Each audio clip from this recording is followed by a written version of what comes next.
Hello students, welcome to Punjab Success Mantra. Today I will be discussing with you legal questions of your Punjab Sub-Inspector last year question papers. ठीक है जी, I have picked near about 20 questions for today and we will be discussing that. ये क्यों जरूरी है आपके लिए class लगानी, so that आपको ये भी समझ लग जाए कि कौन सा जो टॉपिक है या एक्ट है वो आपका इंपॉर्टेंट है एग्जामिनेशन पॉइंट ऑफ व्यू से, सो दैट आप उस चीज की अच्छे से तैयारी कर लीजिए, सो दैट आप पूरे मार्क्स ले सकें, है ना जी। चाहिए ना सबको पूरे मार्क्स। चलो जी, let us start with the first question for today. Now, which of the following sections was inserted by the Insolvency and Bankruptcy Code Amendment Act 2020? ये जी देखिए, आपका लास्ट ईयर का पेपर है तो इन्होंने 2020 की बात करी है। मैं आपको एक इंफॉर्मेशन दे देती हूँ, अभी आपका ये अगस्त में फिर से अमेंड हो गया था, अगस्त 2021 में अमेंड हो गया था जी ये। अब दोबारा इसकी अमेंडमेंट्स आ गई हैं, ठीक है। बट इस अमेंडमेंट के तहत आपका जो है कौन सा सेक्शन इंसर्ट हुआ था, यहाँ पे आपका 320A सेक्शन जो था वो इंसर्ट करा था इन्होंने। ओके जी, अब आपको मैं ये एक ट्रिक भी बता देती हूँ। वैसे इसमें कोई ट्रिक वो लगेगी नहीं। जब आपकी किसी भी सेक्शन की इंसर्टेशन, मतलब किसी आपके एक्ट में नया सेक्शन जब वो ऐड करते हैं, मान लो कोई आपका सेक्शन 1 है तो 1A ऐसे ऐड कर देते हैं, 11 है 11A कर दिया जी, 30 है 30A कर दिया। अगर मान लो ये ऑलरेडी है उनके पास तो 30B, ऐसे मतलब जो उनको लगता है कि इस पर्टिकुलर सेक्शन के अंडर हमें कोई न्यू प्रोविजन ऐड ऑन करनी है तो वो ऐसे ABCD करके ऐड कर देते हैं। बिकॉज एज सच अगर वो न्यू सेक्शन ऐड करेंगे तो जो आपकी जो गिनती रहती है सेक्शंस की वो हिल जाती है। ओके जी, सो वो चीज को ना खराब करते हुए ऐसे जो सेक्शंस की है इंसर्शन हो जाती है आपके एक्ट्स में। बाकी रही बात अमेंडमेंट की, इसको हम अमेंडमेंट कहते हैं, या फिर कुछ सेक्शंस एज सच अमेंड हो जाते हैं, उनमें कुछ वर्ड्स अमेंड कर देते हैं, कुछ प्रोविजंस ऐड कर देते हैं, कुछ रिमूव कर देते हैं, ओमिट कर देते हैं, ठीक है जी। सो इसमें आपका आंसर था जी 32A। इन्होंने 32A जो था आपका सेक्शन तब न्यू इंसर्ट करा था। Late us see the answer. Yes, 3 is your right answer. Now the insolvency and bankruptcy code amendment bill 2020, अब आपको भी पता है एक्ट बनने से पहले वो बिल होता है, ये 2020 में था, मार्च 13 2020 में ये पास हो गया था। कि ये फोर्स में कब आ गया था, इन्फोर्समेंट इसकी कब होगी थी, दिसंबर 28 2020 में। सेक्शन 32A आपका ऐड हुआ था जी, और ये वाले जो सेक्शंस थे आपके तब अमेंड हुए थे। बट आपको भी ये याद नहीं रखना, याद क्या रखनी है ये चीज। ओके जी, so the Insolvency and Bankruptcy Code Amendment Act 2021 which came into force from 11th August 2021, ठीक है। Now the Amendment Act has amended sections 4, 5, 11, 33, 34, 61, 65, 208, 239, 240 and 248। तो इसमें सब आपकी नॉर्मल अमेंडमेंट्स हुई थी। इंसर्शन किन सेक्शन की हुई थी ये पॉइंट आपका इंपॉर्टेंट है, देख लीजिए। 11A 54A से L, 67A 77A। अब इंसर्शन करी गई थी न्यू चैप्टर की। देखो आपके जो बेयर एक्ट्स हैं, सेक्शन से पहले वो चैप्टर्स में बांटे जाते हैं, कुछ चैप्टर्स होते हैं, उन चैप्टर्स के अंदर वो सेक्शंस आते हैं, ठीक है। तो जो इस अमेंडमेंट में क्या हुआ था, ये 3A न्यू चैप्टर जो था वो ऐड करा था। इसमें आपका 54A से लेके 54L तक न्यू सेक्शंस जो हैं ऐड हुए हैं। इस पर्टिकुलर चैप्टर का नाम है pre packaged insolvency resolution process, ठीक है जी। तो सारी जो प्रोविजंस थी उन्होंने इसमें दे दी, और that is why omission of explanation to section 77 कर दी गई। ओके जी, रिपील एंड सेविंग्स में उन्होंने क्या लिख दिया कि जो अब आपका इंसॉल्वेंसी एंड बैंक्रप्सी कोड का ऑर्डिनेंस था is repealed now because act जो है फंक्शन में आ गया। ओके जी, इजी, ये बात समझ लग गई होगी आपको।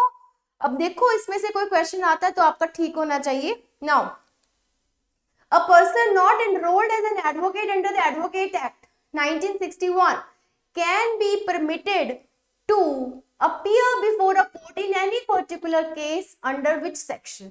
ये देखो ये होता है आपका सेक्शन 32।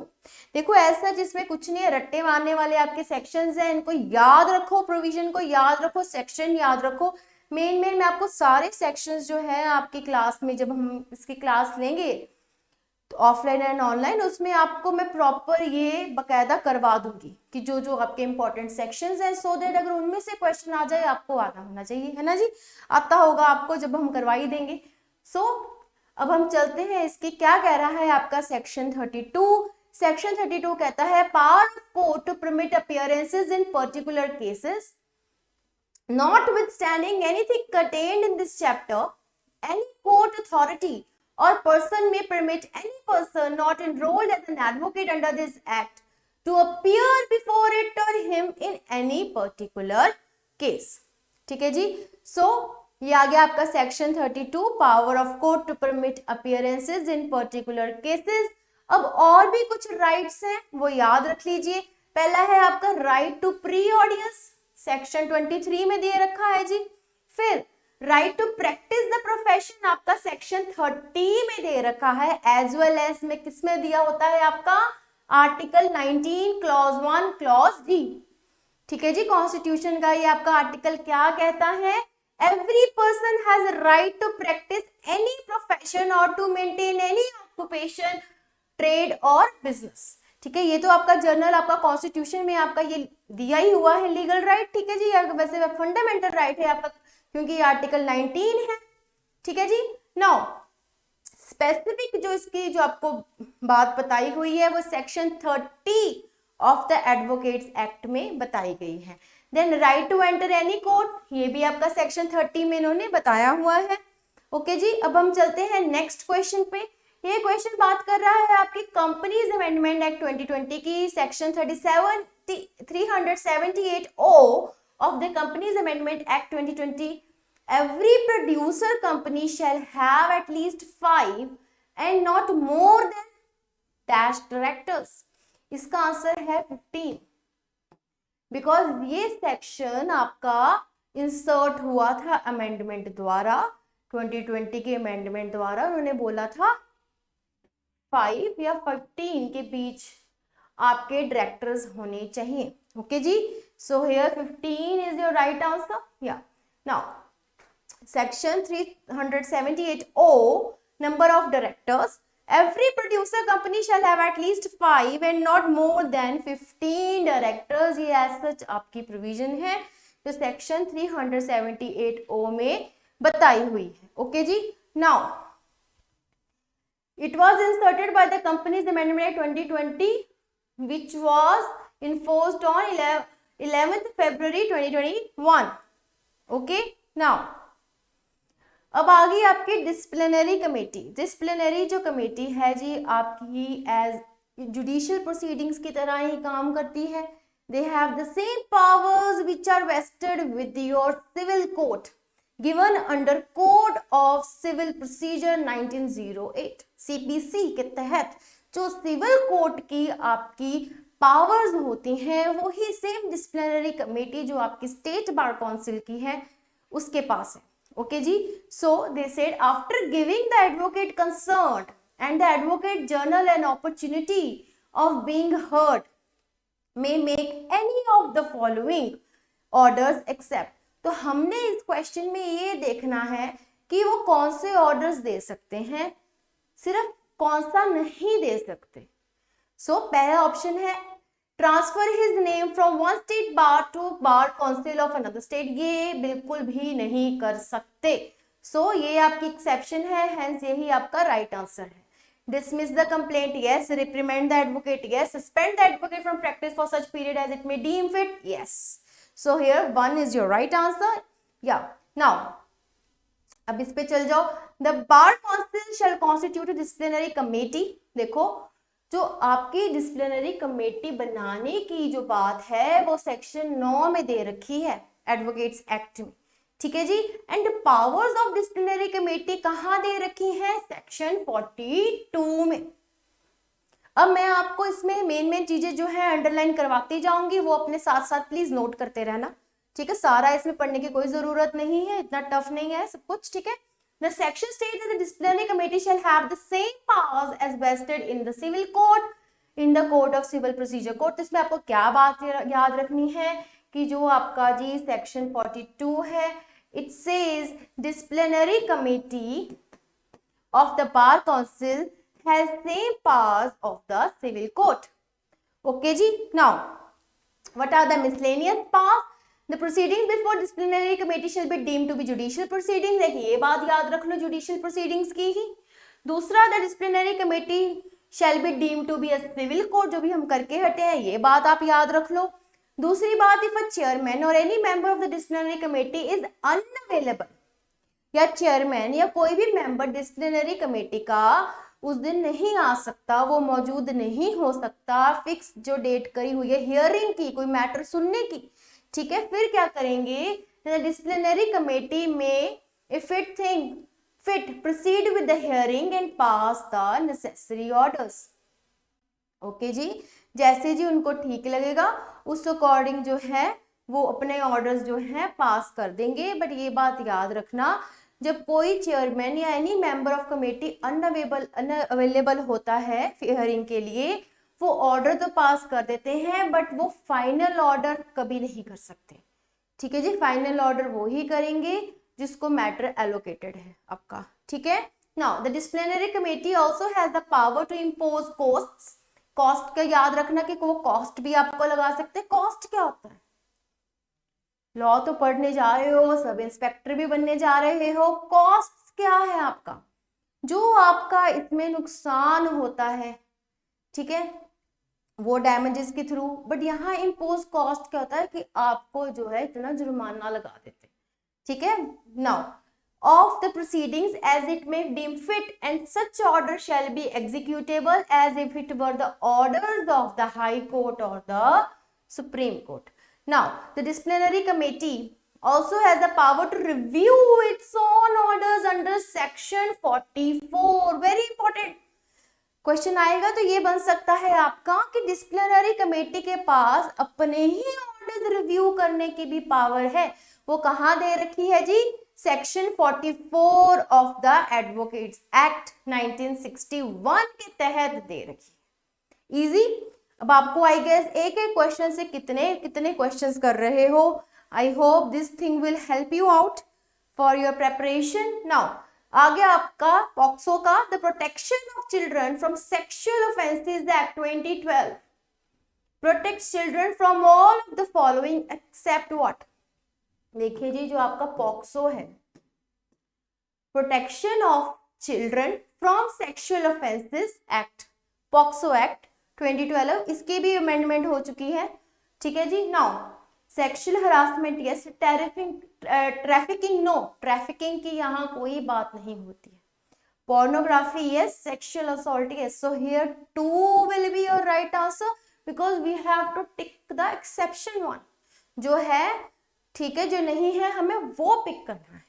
ओके जी. सो let us see the explanation. General principles of the POCSO Act. The Act mentioned 12 key principles which are to be followed by the state governments, child welfare committee, police, NGOs and other people. ठीक है, during the trial. इसके rights हैं कुछ, वो ऐसा आप याद कर लो. पहला क्या है? right to life and survival. A child must be shielded from any kind of physical, psychological, mental and emotional abuse and neglect. Now, best interest of the child should be taken care of so that should be harmonious to the development of the child. यही बात यहाँ करी हुई है.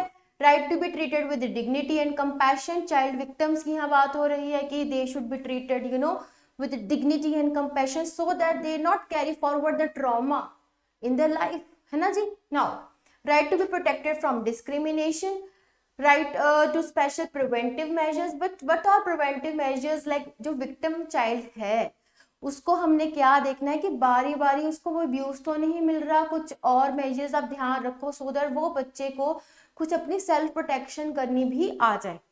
Okay जी. Right to be informed, they should be well informed of the legal proceedings. Right to be heard and express views and concerns. Right to the effective assistance for the legal help और financial health or for any social health or educational help. They can ask for it and they have the right to it. ठीक है जी, ये सब आपकी important चीजें हैं, because such things are very much prevalent nowadays, and being selected at this post you should be well aware of all these things. ठीक है जी, that is why आपके एग्जाम में ऐसे क्वेश्चंस आते हैं, हर चीज का रीजन है. राइट टू प्रिवेसी, देखो चाइल्ड प्रिवेसी की बात कर रहे हैं, वो उनका राइट भी है ना. Right to be protected from hardship during the justice process, right to safety and right to compensation. So the child victim may be awarded with the compensation for his or her relief and rehabilitation. Okay जी, now let us see the next question. ये question देखो जी आपका, अभी हमने इसमें आपका बात करी थी, इस वाले पर्टिकुलर आपके क्वेश्चन में ये ट्रैफिकिंग नहीं आता, ठीक है, ये इसकी एक्सेप्शन थी. अब आपका आ गया है पॉक्सो, अलग एक्ट है, आपको मैंने इसीलिए दोबारा पढ़ाया. अब यहाँ पे कर रहे हैं बात चाइल्ड प्रोहिबिशन एक्ट की. क्या कह रहे हैं, बाल विवाह विरोधी एक्ट 2006 ਦੀ ਧਾਰਾ 9 ਦੇ ਅਧੀਨ ਜੇਕਰ ਕੋਈ ਬਾਲ ਪੁਰਸ਼ ਕਿਸੇ ਬੱਚੇ ਨਾਲ ਵਿਆਹ ਕਰਦਾ ਹੈ ਤਾਂ ਉਹ ਬਲੈਂਕ ਦਾ ਦੇਣਦਾਰ ਹੋ ਸਕਦਾ ਹੈ. ਸੋ ਇਸ ਕੁਐਸਚਨ ਦੇ ਵਿੱਚ ਪਾਰਟਿਕੂਲਰਲੀ ਕੀ ਗੱਲ ਕਰ ਰਹੇ ਨੇ ਜੀ, ਉਹ ਇਹ ਗੱਲ ਕਰ ਰਹੇ ਨੇ ਕਿ ਜੇ ਕੋਈ ਪੁਰਸ਼ ਕਿਸੇ ਬੱਚੇ ਦੇ ਨਾਲ ਵਿਆਹ ਕਰਦਾ ਹੈ ਤਾਂ ਫਿਰ ਉਹ ਕਿਸ ਚੀਜ਼ ਦਾ ਉਹਨੂੰ ਦੇਣਦਾਰ ਹੋਏਗਾ. ਇਸ ਦੇ ਵਿੱਚ ਪਨਿਸ਼ਮੈਂਟ ਸਾਡੀਆਂ ਲਿਖੀਆਂ ਹੋਈਆਂ ਨੇ. ਪਹਿਲੀ ਪਨਿਸ਼ਮੈਂਟ ਜੀ ਇੱਥੇ ਹੈਗੀ ਆ 1 ਸਾਲ ਤੱਕ ਦੀ ਕਠੋਰ ਕੈਦ ਜਾਂ 2 ਲੱਖ ਰੁਪਏ ਤੱਕ ਦਾ ਜੁਰਮਾਨਾ ਹੋਵੇਗਾ, ਜਾਂ ਦੋਨੋਂ. ਨਾਓ 2 ਸਾਲ ਤੱਕ ਦੀ ਕਠੋਰ ਕੈਦ ਜਾਂ 1 ਲੱਖ ਰੁਪਏ ਤੱਕ ਦਾ ਜੁਰਮਾਨਾ, 5 ਸਾਲ ਤੱਕ ਦੀ ਕਠੋਰ ਕੈਦ ਜਾਂ 1 ਲੱਖ ਰੁਪਏ ਤੱਕ ਦਾ ਜੁਰਮਾਨਾ ਜਾਂ ਦੋਨੋਂ, 3 ਸਾਲ ਤੱਕ ਦੀ ਕਠੋਰ ਕੈਦ ਜਾਂ 5 ਲੱਖ ਰੁਪਏ ਤੱਕ ਦਾ ਜੁਰਮਾਨਾ ਜਾਂ ਦੋਨੋਂ. ਸੋ ਇਸ ਦੇ ਵਿੱਚ ਤੁਹਾਡਾ ਕਰੈਕਟ ਆਨਸਰ ਹੈ ਜੀ 2 ਸਾਲ ਤੱਕ ਦੀ ਕਠੋਰ ਕੈਦ ਜਾਂ 1 ਲੱਖ ਰੁਪਏ ਤੱਕ ਦਾ ਜੁਰਮਾਨਾ ਜਾਂ ਦੋਵੇਂ. ਠੀਕ ਹੈ ਜੀ. ਸੋ बाल विवाह विरोधी act, prohibition of child marriage act of 2006 दी धारा सेक्शन 9 दे अंडर ये जिहड़ी तुहाडी प्रोविजन है वो दित्ती हुई है. ओके जी, answer is 2. So section 9 in the prohibition of child marriage act of 2006 it says punishment for male adult marrying a child. ठीक है, पुरुष का किसी बच्चे ना ब्याह कराना तो की होएगा, whoever being a male adult above 18 years of age. This is important point, you have to remember this. किन्ने साल दी पुरुष दी गल कीती हुई है जी, 18 साल तो वड्डे जेड़े पुरुष दी उत्थे गल कीती हुई है. ठीक है, contracts a child marriage shall be punishable with the rigorous imprisonment which may extend to 2 years or with fine which may extend to 1 lakh rupees or 1 lakh fine or both. Okay ji. Now next question, in April 2021 SEBI has imposed the penalty of rupees 25 crore on a 20-year-old case which cold case related with which of the following. आपको पता है सेबी ने 25 करोड़ का case पे किस पे डाला था, रिलायंस इंडस्ट्रीज लिमिटेड पे डाला था. ठीक है जी, ये आपकी न्यूज़पेपर में तो बहुत आया था. सो एडजुडिकेटिंग ऑफिसर, जो ऑफिसर ने इस मसले में एक अपनी जो कह लो आपने आप पनिशमेंट दी थी उसको हम क्या बोलते हैं, adjudicating officer. So impose the penalty of 25 crores on Reliance Industries Limited and its MD Mukesh Dhirubhai Ambani for making unfair and undue profits by means of fraudulent trade practices. इस case का नाम ये था Reliance petroleum limited और ये यहाँ SSC online SEBI इसकी citation है. नाउ नेक्स्ट क्वेश्चन आ गया जी आपका. नेक्स्ट क्वेश्चन कह रहा है, as per Bar Council of India rules, which of the following is not part of the duty of an advocate towards the client. So हमने not देखना है कौन सी जो है एडवोकेट की ड्यूटी नहीं है. An advocate should not accept a brief or appear in case in which he has reason to believe that he will be a witness. ये उसकी ड्यूटी है, नॉट में नहीं आएगा ये बात. Now an advocate shall not ordinarily withdraw from engagements once accepted without sufficient cause. Yes, an advocate shall ensure getting a favorable ruling. ऐसा कुछ भी नहीं है, ये पॉइंट तो यहीं से समझ लो गलत है. वैसे कैसे हम ensure, being I am also an advocate, I can't ensure my client that yes मैंने आपका केस लिया, पक्का फेवरेबल रूलिंग मैं करवा के दूंगी. ऐसे में we can't ensure that person. ठीक है, because it depends upon the facts and circumstances of the case and what your judicial magistrate your honour will decide in that particular case. ठीक है जी. Now it shall be the duty of an advocate to fearlessly uphold the interest of his client by all fair and honorable means. Exactly, here 3 is your wrong answer. ठीक है, ये तो easy था आपका question, इसमें कुछ भी नहीं था. अब अपने दिमाग से सोच के देखो, ये पॉइंट ठीक होना था? बिल्कुल भी नहीं ठीक है. ठीक है जी. So here this is your wrong answer, the wrong point. So hence this is your answer because we were supposed to pick the not one, not the duty of an advocate towards the client. So these are the rules on an advocate's duty towards the client. First is to act in a dignified manner, respect the court, not communicate in private, refuse to act in illegal manners towards the opposition, refuse to represent clients who insist on unfair means. So we had the power.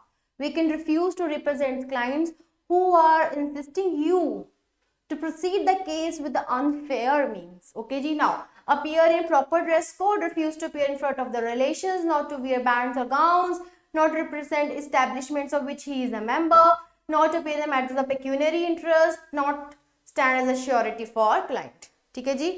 Now next question. Which of the following sections of the Companies Amendment Act 2020 empowers the central government to require such class or classes of unlisted companies to prepare periodic financial result? So यहाँ पे वो बात कर रहे हैं amendment act की. कौन empower करता है सेंट्रल गवर्नमेंट को टू रिक्वायर सच क्लास और क्लासेस ऑफ अनलिस्टेड कंपनीज की बात कर रहे हैं टू पीरियोडिक फाइनेंशियल रिजल्ट. तो वैसे तो देखो, अगर आपको नाम ही आता हो अमेंडमेंट एक्ट है, ये क्वेश्चन पूछा है, ये टिक कर लेना, क्योंकि ये ए है. मैंने आपको बताया ऐसे अमेंडमेंट होती है. अगर पढ़ा है तो बहुत ही सही है, फिर तो आपको पता होगा 129A जो न्यू इंसर्शन हुई थी उसमें ये चीज इन्होंने अमेंड करी थी और डाली थी. ठीक है जी. So here 3 is your right answer. Now let us see what this particular section says. It talks about the periodic financial results. The central government may require such class or classes of unlisted companies as may be prescribed to prepare the financial result of the company on such periodical basis and in such a form as may be prescribed. ये क्या कह रहे हैं कि जी company को financial result के अपने periodical basis पे बताना होगा कि कितने फाइनेंशियल उसकी कैसे हो रही हैं, कैसे नहीं हो रही हैं, या जैसा उनको फॉर्मेट दे रखा है. They should work periodically to obtain approval of the board of directors and the complete audit or limited review of such periodical financial results in such a manner as may be prescribed. Then file a copy with the registrar within a period of 30 days of completion of the relevant period with such fees as may be prescribed. ये आपका section 129A में periodical financial results में ये सब provisions डाली गई थी, ये बताया गया था. ओके जी. Now next question. The High Court, being a court of regard, has an inherent power in respect of contempt itself as well as of its subordinate courts in the absence of any express provision in any act. This was held in. देखिए जी, ये क्या कह रहा है कि high court being a court of record, they have the inherent power. ठीक है, किस चीज की? in respect of contempt of itself as well as of its subordinate courts, even in the absence of any express provision in any act. कहते जी high court के पास power है कि कोई कंटेम्प्ट हाई कोर्ट की हो रही है या सबॉर्डिनेट कोर्ट की हो रही है या उस चीज के बारे में कहीं पे भी लिखा नहीं हुआ, दे हैव द पावर, ठीक है, टू एक्ट अपॉन इट. तो ये आपका विनय चंद्रा मिश्रा केस में जी बताया गया था. ठीक है, इस केस, ये केस भी इंपॉर्टेंट है, ये मैंने आपकी कहीं नेक्स्ट क्वेश्चन में आएगी, ये वाला केस भी आपका very important case with respect to contempt of court. But Vinay Chandra Mishra में हाई कोर्ट की जो इस पावर के बारे में बात करी हुई थी. ठीक है जी. नाउ तो आंसर है आपका, केस को पढ़िए। In this case an advocate was found guilty of criminal contempt of court and he was sentenced to undergo simple imprisonment. ठीक है जी, मेन बात क्या है याद रखना, the court held that the licensee of an advocate to practise legal profession may be suspended or cancelled by the supreme court or high court in the exercise of contempt jurisdiction. ठीक है जी, now under article 215 of the Constitution of India, High Court being a court of record has inherent power in respect to contempt of itself as of the subordinate courts, even in the absence of any provision, any express provision in any act. ठीक है जी, तो ये जो question था उसकी provision कहाँ दे रखी है, आर्टिकल 215 ऑफ कॉन्स्टिट्यूशन में जी दे रखी है ये, और ये विनय चंद्रा मिश्रा केस में आया था। ओके जी, now next question, every child marriage whether solemnised before or after the commencement of the prohibition of child marriage act 2006 is what. देखो, एक्ट बनने से पहले कहते जो शादियां चाइल्ड मैरिजेस हुई हैं 2006 एक्ट बनने से पहले, वो शादियां क्या होंगी फिर, अब उसके बाद तो वॉइड हमें पता है, पर जो ऑलरेडी सोलमनाइज हो गई हैं 2006 से पहले, वो आपकी जो शादियां होंगी वो होती हैं voidable at the option of the contracting party who was a child at the time of the marriage.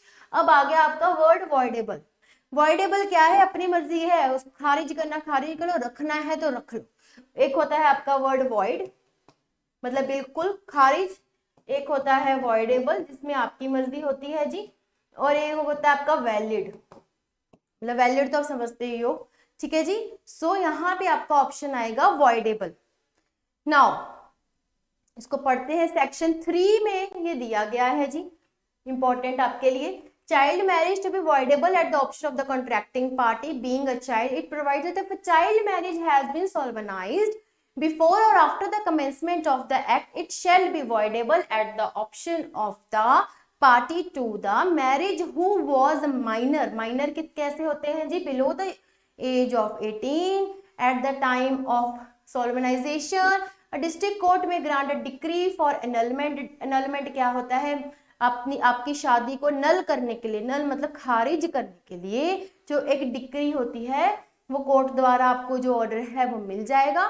ठीक है, वो डिक्री दे देंगे कि आप अपनी जो शादी है वो खारिज कर सकते हो अगर वो एप्लीकेंट जो है सेटिस्फाइड है। ओके जी, अब हम चलते हैं नेक्स्ट क्वेश्चन पे। आपका नेक्स्ट क्वेश्चन क्या कह रहा है, under which article of the constitution of India has the Supreme Court invoked its power to validate all proceedings through video conferencing। ये वीडियो कॉन्फ्रेंसिंग कोविड-19 पेंडेमिक में थी, आर्टिकल 142 में तहत इन्होंने ये बोली थी। ठीक है जी, सो क्या कहते हैं, it provides discretionary power to the supreme court as it states that supreme court in the exercise of its jurisdiction may pass such decree or make such order as is necessary for doing complete justice in any cause or matter pending before it. Covid चल रहा था तो video conferencing की जो उन्होंने power है वो article 142 के तहत लगा ली थी।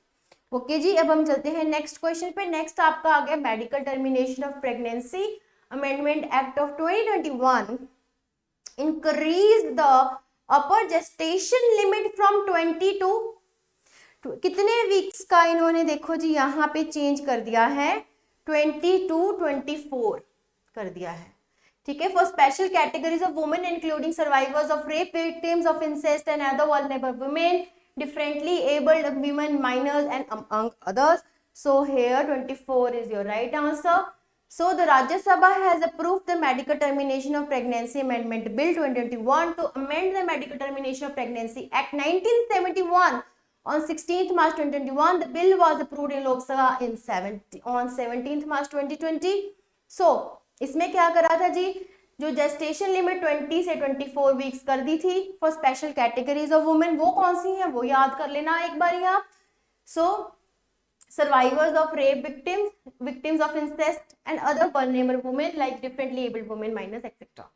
ठीक है जी, so opinion of only one provider will be required up to 20 weeks of gestation and of 2 providers for the termination of pregnancy. ये बात याद रख लेना, एक प्रोवाइडर की ओपिनियन कब चाहिए होगी? 20 वीक्स के अंडर। 2024 के लिए 2 प्रोवाइडर्स की चाहिए। ओके जी। Upper gestation limit not to apply in cases of substantial foetal abnormality diagnosed by medical board, the composition functions and other details of medical board to prescribe subsequently in rules under the act.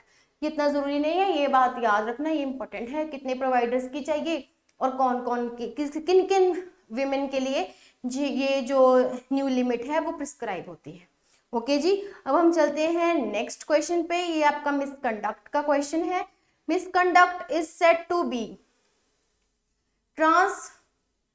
transgression of some established and definite rule of action where no discretion is left except what necessity may demand is a violation of definite law. It was stated in बहुत सारे cases दे हैं, Mrityunjay Das versus Syed Rahman, R K Anand versus registrar Delhi high court, then perspective publication versus state of Maharashtra, then आगे आपका Nauratanmal Chaurasia versus M Murali is your right answer. इस केस में misconduct की बात हो रखी थी जी। ठीक है, आंसर इज योर 4। केस में पढ़ते हैं क्या है। The supreme court has held that the misconduct has not, पहली बात मिसकंडक्ट आपका एडवोकेट्स एक्ट में डिफाइन नहीं है, बट मिसकंडक्ट कहते क्या है। देखो हमारे कोर्ट्स का क्या काम होता है, वो जो आपके सेक्शंस होते हैं, आपके प्रोविजंस होती हैं, उनकी इंटरप्रिटेशन भी वो करते हैं कि क्या आपका सेक्शन वो साथ में क्या बात इंटरप्रेट कर रहा है।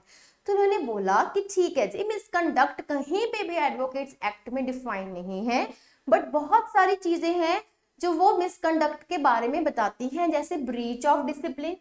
Although it would not be possible to lay down exhaustively as to what would constitute the misconduct and indiscipline, which however is wide to include wrongful omission or commission, whether done or omitted to be done intentionally or unintentionally. So basically आपको इस case से क्या बात याद रखनी है, क्या आपके लिए टॉपिक इंपॉर्टेंट है, वो है मिसकंडक्ट का जी topic under the advocates act. ठीक है, so it says it's said to be transgression of some established and definite rule of action where no discretion is left except what necessity may demand. It is violation of a definite law. ठीक है जी। सो आपको क्या करना है, ये जो misconduct का टॉपिक है अंडर योर एडवोकेट्स एक्ट, ये इंपॉर्टेंट है, इसको पढ़ना है। ठीक है, केस आपका ये है। Now, what are the 2 classes of advocates given under section 16 of Advocates Act? So, आपको इसमें बताना है जी कौन सा एडवोकेट एक्ट के तहत 2 क्लासेस दे रखी हैं। कौन सी होती है जी, सीनियर एडवोकेट, जूनियर कुछ नहीं होता, ये ऑप्शन गलत है। Supreme court and high court, no, senior and other.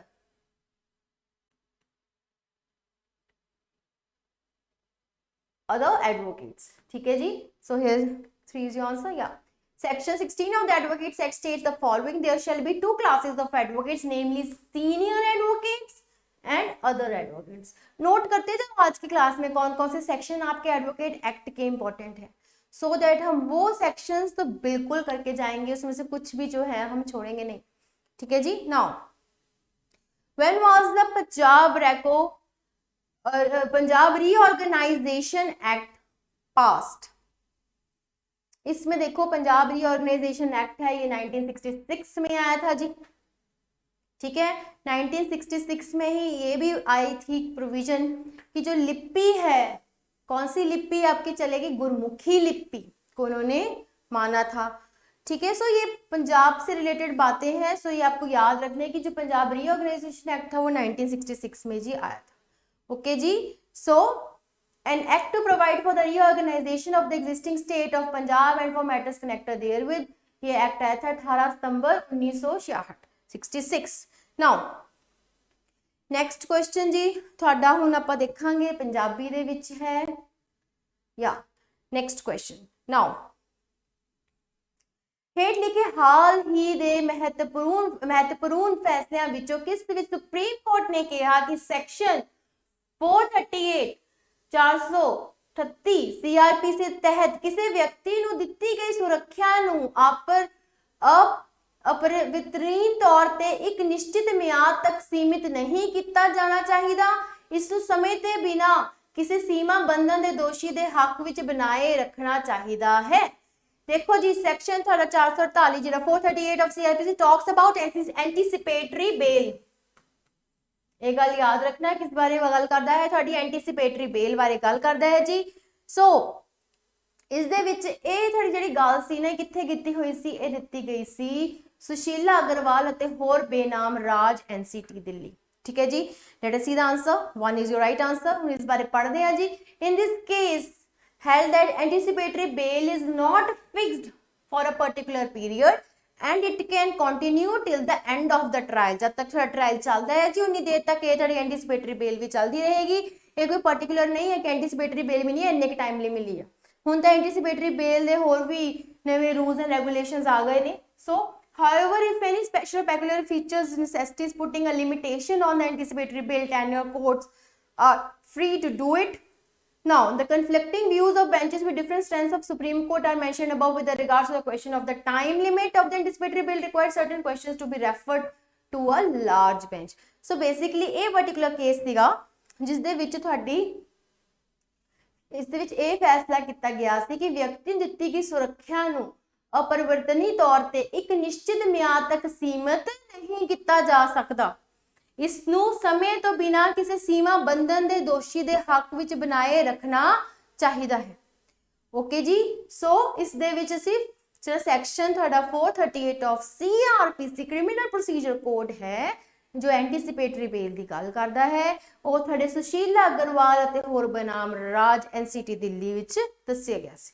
Okay ਜੀ, ਨਾਓ ਇਹ ਸੀਗਾ ਹੁਣ ਤੁਹਾਡਾ ਕੇਸ ਵਾਲਾ ਕੁਐਸਚਨ। ਹੁਣ ਅਗਲਾ ਵੀ ਇਹੀ ਆ ਗਿਆ, ਵਿਸ਼ਾਖਾ ਅਤੇ ਹੋਰ ਬਨਾਮ ਰਾਜਸਥਾਨ ਅਤੇ ਹੋਰ 1997 ਦੇ ਬਾਰੇ ਇੱਕ ਮਹੱਤਵਪੂਰਨ ਫੈਸਲਾ। ਦੇਖੋ Vishakha versus state of Rajasthan, ਇਹ ਜਿਹੜਾ ਤੁਹਾਡਾ ਕੇਸ ਹੈ ਇਹ ਗੱਲ ਕਰਦਾ ਹੈ sexual harassment at the work place. ਡੋਰੀ ਨੋ ਦਹੇਜ ਕੀ ਹੁੰਦਾ ਜੀ, ਡੋਰੀ ਨਹੀਂ ਇਹਦੇ ਬਾਰੇ। ਕਾਰਜ ਸਥਲ ਤੇ ਜਿਨਸੀ ਪਰੇਸ਼ਾਨੀ sexual harassment at work place ਦੇ ਵਿੱਚ ਥੋੜਾ ਵਿਸ਼ਾਖਾ ਵਾਲਾ ਕੇਸ ਜਿਹੜਾ ਸੀ ਉਹ ਗੱਲ ਕਰਦਾ ਸੀ ਬਲਾਤਕਾਰ ਨੂੰ, ਘਰੇਲੂ ਹਿੰਸਾ ਮਤਲਬ ਡੋਮੈਸਟਿਕ ਵਾਇਲੈਂਸ, ਬਲਾਤਕਾਰ ਯਾਨੀ ਕਿ ਰੇਪ। ਇਸ ਦੇ ਬਾਰੇ ਨਹੀਂ, ਆਨਸਰ ਇਜ਼ 2। ਅਸੀਂ ਹੁਣ ਪੜ੍ਹ ਲੈਂਦੇ ਹਾਂ ਜੀ। Is a case which deals with the evil of sexual harassment of woman at her work place. It is a landmark judgment case in the history of sexual harassment which is being decided by the Supreme Court. Sexual harassment means an uninvited, unwelcome sexual favor or sexual gestures from one gender towards the other। It makes the person feel humiliated, offended and insulted to whom it has been done। ਇਸ ਦੇ ਵਿੱਚ ਤੁਸੀਂ ਬਸ main ਗੱਲ ਇਹ ਯਾਦ ਰੱਖਣੀ, Vishakha versus state of Rajasthan ਦੇ ਵਿੱਚ ਕਿਹੜੀ ਗੱਲ ਕੀਤੀ ਗਈ ਸੀ, sexual harassment of woman at her work place. ਠੀਕ ਹੈ ਜੀ, ਕਾਰਜ ਸਥਲ ਤੇ ਜਿਨਸੀ ਪਰੇਸ਼ਾਨੀ। ਨਾਓ 19th question, in the case of Supreme Court Bar Association versus Union of India। ਜਦ ਮੈਂ ਤੁਹਾਨੂੰ ਵਿਨੇ ਵਾਲਾ ਕੇਸ ਕਰਾਇਆ ਸੀ ਉਦੋਂ ਮੈਂ ਤੁਹਾਨੂੰ ਦੱਸਿਆ ਸੀਗਾ ਕਿ ਇਹਦਾ ਨਿਚਲਾ ਕੇਸ ਦਾ ਵੀ ਕੁਐਸਚਨ ਹੈਗਾ ਹੈ because this case is important. ਠੀਕ ਹੈ, ਇਸ ਦੇ ਵਿੱਚ ਕੀ ਹੈਲਡ ਹੋਇਆ ਸੀ, supreme court while dealing with the case of contempt of court it could not make any order either under article 142 129 to suspend the license of an advocate contempt for which the punishment statutory provision otherwise exist। ठीक है जी, this is your right answer। Supreme Court shall have all the powers of such a court including the powers to punish for contempt for itself। ये बात ठीक है but इस केस में नहीं कही गई थी। ठीक है जी, court of record shall have all the powers of court of record including the power to punish at the bar council of India is the only authority to punish for contempt of advocates। So this is first option is right because इसमें ये बात इन्होंने करी थी। yes, अब हम पढ़ते हैं इस केस के बारे में। aggrieved by direction that the contemptor shall stand suspended from practicing as an advocate for a period of 3 years issued by the Supreme Court by invoking powers under 129 and 142 of the Indian Constitution। The Supreme Court Bar Association through its honorary secretary filed a petition under Article 32 of the Constitution of India seeking relief by way of issuing an appropriate writ, direction or declaration declaring the disciplinary committees of the bar council which was देखो disciplinary committee ਦੀ ਫਿਰ ਤੋਂ ਗੱਲ ਹੋ ਗਈ ਨਾ ਇਸ ਦੇ ਵਿੱਚ। ਇਹ ਛੋਟੀ ਛੋਟੀਆਂ ਗੱਲਾਂ ਆ ਜੋ ਤੁਸੀਂ ਯਾਦ ਰੱਖਣੀਆਂ। ਸੋ ਇਸ ਦੇ ਵਿੱਚ supreme court bar association case very important case, ਮੈਂ ਐਸਐਸ ਤੁਹਾਨੂੰ ਪੂਰਾ ਕੇਸ ਵੀ ਇਹ ਪੜਾਵਾਂਗੀ ਬਿਕੋਜ਼ ਐਡਵੋਕੇਟ ਐਕਟ ਤੋਂ ਬਹੁਤ ਕੁਐਸਚਨ ਸਾਡੇ ਆਏ ਹੋਏ ਨੇ। ਸੋ ਇਹ ਮੈਂ ਐਸਐਸ ਨੂੰ ਜਜਮੈਂਟ ਹੀ ਚੰਗੀ ਤਰ੍ਹਾਂ ਕਰਵਾ ਦਾਂਗੀ ਕਿ ਕੀ ਹੋਇਆ ਸੀ ਕੀ ਨਹੀਂ ਹੋਇਆ ਸੀ, ਮੇਨ ਚੀਜ਼ਾਂ ਆਪਾਂ ਪੜ ਲਾਂਗੇ, ਹੈ ਨਾ।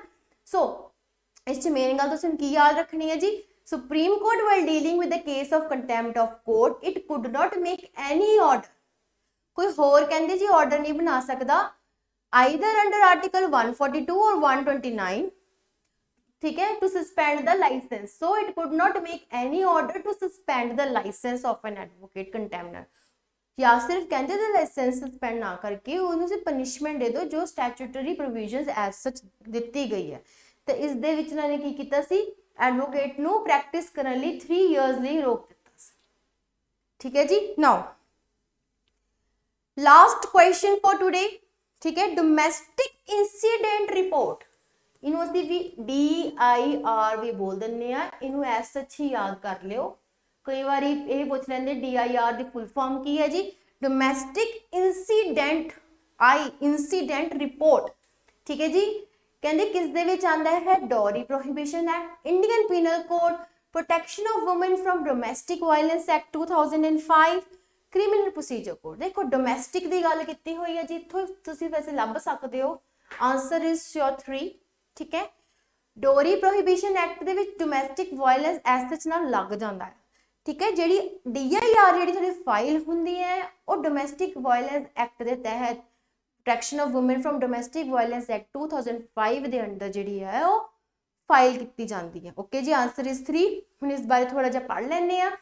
Domestic incident report DIR is the report that, देखो एक हुंदी जिहड़ी FIR फर्स्ट इन्फॉर्मेशन रिपोर्ट, इहदी थोड़ी हुंदी है DIR डोमेस्टिक इंसीडेंट रिपोर्ट, इन्हें याद रखना। ठीक है, सच क्वेश्चन आ सकता है, that is made on receiving a complaint of domestic violence from a woman.